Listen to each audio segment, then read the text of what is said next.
Third Way, a think tank that is funded by Wall Street backers, was very clear in indicating that they will support any Democratic candidate as long as it's not Bernie Sanders.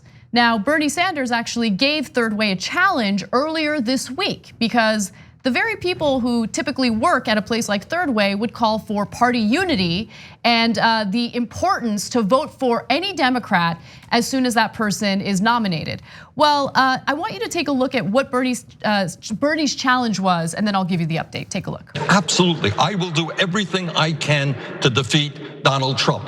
And if that candidate turns out to be a lot more conservative than me, somebody like a Joe Biden or somebody else, I will knock my brains out to see that he or she is elected because I want to defeat Donald Trump. So I'm asking this corporate wing of the Democratic Party, a Wall Street funded group called Third Way, if I win the nomination, are you going to be there with me or are you going to go over to Donald Trump? We will reach out to them during the show, see if I can get you an answer. Now, Third Way has tweeted in response to this, and here's what the tweet says. We absolutely will. We are proud Democrats. We all strongly supported our nominee against Trump in 2016, and we will do the same in 2020. Can you say the same of your entire senior team? And Faz Shakir, who is part of the Bernie Sanders campaign team, responded back with yes. Faz is the campaign manager, so that seems fairly clear.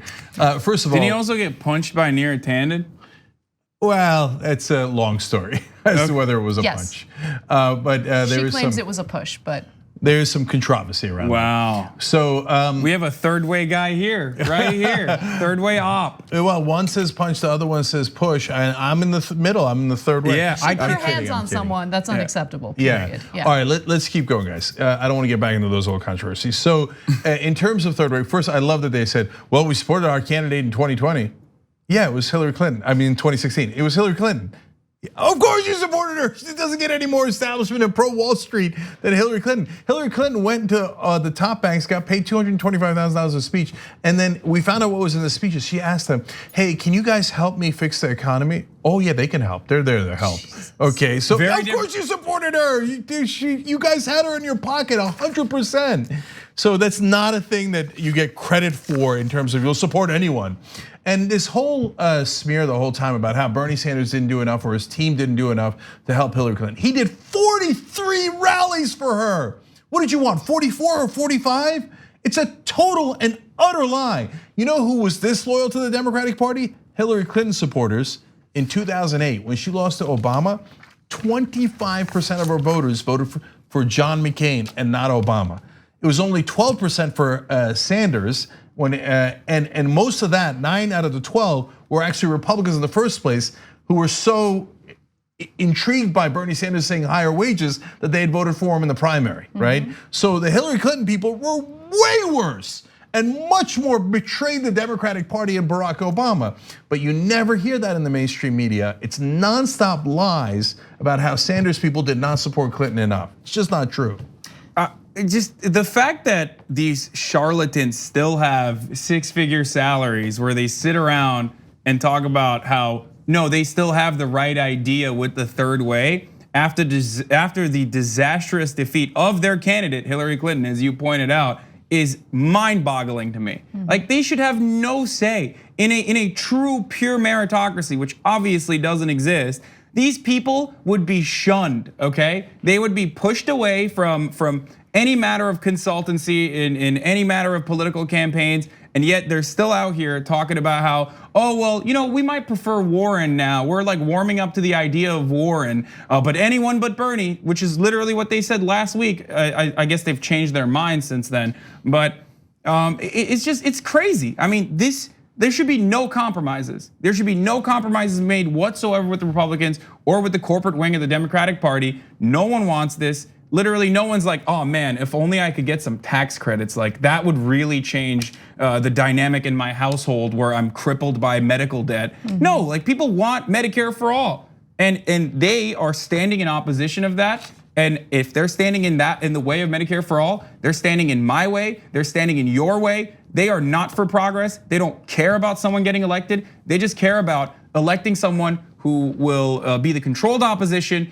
and they will continue to bring in six-figure salaries for basically not doing anything. Hassan the Hun for president. Okay, let me just say last two things on my disbelief of third way.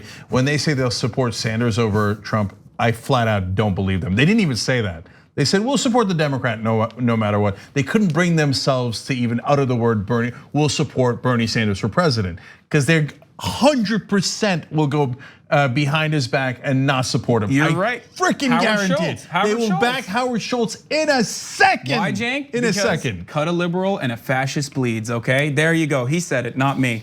I don't even know what that means. Don't worry and finally, by the way, they don't even support Elizabeth Warren. They can't stand her. The number one target of Elizabeth Warren was the banks. These third ways funded by the banks. It's all a trick to say, oh, don't go for Bernie Sanders. Have all your votes go to Elizabeth Warren, and then after Bernie Sanders gets knocked out, they're gonna turn on Elizabeth Warren. You think they're gonna be like, 100%. oh yeah, oh Elizabeth Warren, yeah, go ahead, 100%. go after the big banks. We don't mind. I mean, these are again no way. These are the same people who said that Elizabeth Warren's populist policies would be a disaster, and now all of a sudden they're pretending like they support her. Total and utter liars. But there is a positive side to all of this. The fact that they are now coming to terms with the Warren presidency, even if it's for the optics purposes, is a good thing. What does that show us? That if you have someone who is boldly claiming progressive policies and advocating for them, they have the capacity to change people's minds. And it's indicative in the polling if you look at Medicare for All and how popular it is now.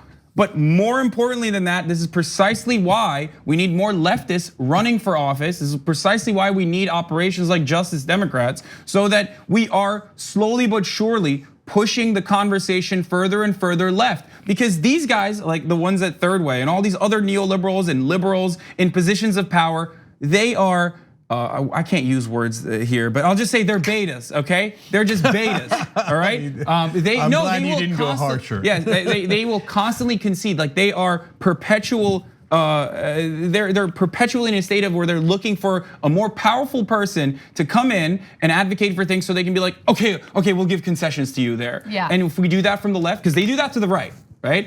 So if we do that from the left, we can swing the party to a more progressive place. On the go? Don't worry, we got you covered. You can still listen to TYT at our new podcast network.